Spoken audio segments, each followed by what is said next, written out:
Today we're going to be talking about Bondo. I'm going to be using all-purpose putty to repair the damage on this old cupboard.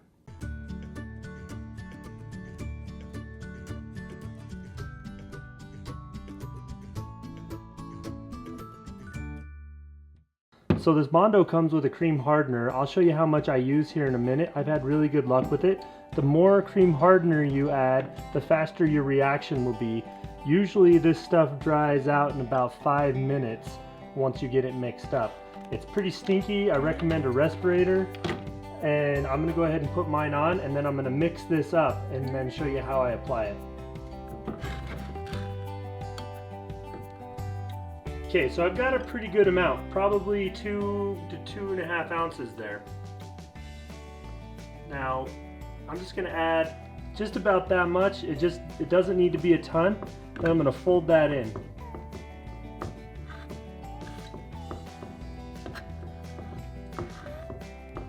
Alright, so you can see where I'm going to repair. I've got some damage here on the face of the drawer. Looks like someone tried to repair it at one point with some glue. I'm going to go ahead and just Bondo that whole thing over. It's a pretty deep gouge. And then here on the cupboard door, right here where this used to be joined together, I've got a big split. Someone, probably a long time ago, came through and added these boards for support so that it's got plenty of structural integrity, but that doesn't look very good when we paint it. So what I'm going to do is I'm going to fill that up and then I'll sand that smooth. So I'm going to take a pretty good daub of it here and I'm going to just fill this edge right on up. And it's pretty gummy stuff. Like I said, you got about 5 minutes to work with it. And I'm not going to worry about it being perfectly smooth or flat. If I need to, I can come back through and add more if I've got a low spot or a high spot. It dries pretty quick. Like I said, you got about 5 minutes to work with it and then it hardens up pretty fast. But what I don't have smoothed out here, I can come back in and shape with the sander and I'll get that real nice and flat. Now this repair here is going to be a little trickier because I've got to kind of shape this right here. So what I'm going to do is I'm going to press that in.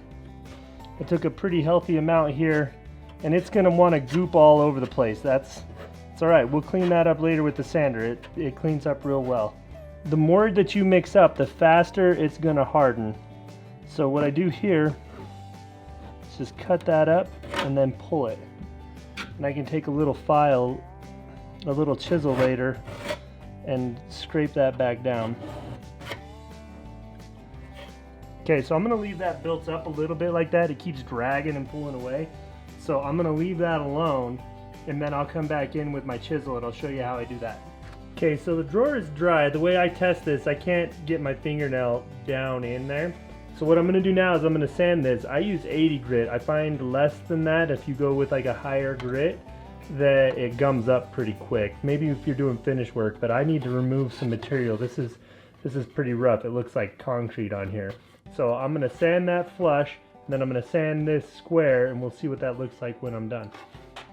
So the respirator is really important on this one. If you were concerned about the fumes from the Bondo before, you definitely don't want the dust in your lungs. It's not good stuff. So get your respirator on, or your mask, whatever you've got, something to protect your lungs before you sand.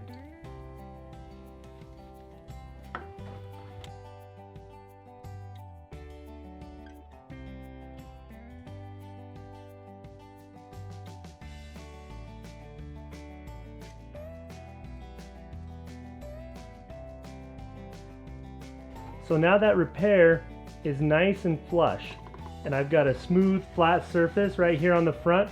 That way when we paint it, you'll never know that that was damaged or broken and cracked. And it's got lots of structural integrity. This was a really old piece at one point, but it's still plenty strong. The drawer's not going to come apart right there. Now it's time to sand the cabinet repair. I'm going to sand this spot flat here. As you can see now, this won't close because that's in the way. So I'm going to sand that flush, then I'll sand this flush, then I'll come back with my chisel and I'll shape this part right here.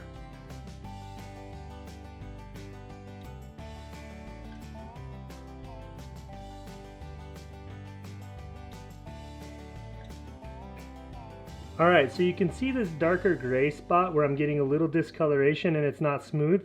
That's a low spot right there. Everything else sanded flush, just perfectly smooth with the wood. My finger can't even detect any gap right here where I filled it. So what I'm going to do is I'm going to mix up just a little bit more Bondo so that I can raise this up a hair, and then I'll sand that flush once it dries. So I've got just a tiny little bit of Bondo, and you can see on the top just a dab of that white cream hardener, and I'll mix that in and then put that on my piece.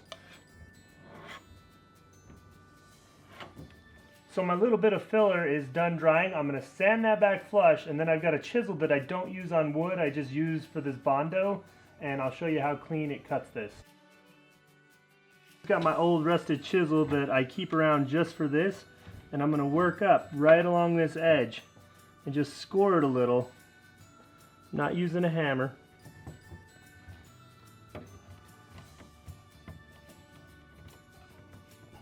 Sometimes if you don't score it, it can run and it'll crack all the way back into your newly dried Bondo. And sometimes if you did a good job at mixing it, you got to come back in and almost chisel it like regular wood. Okay, there we go.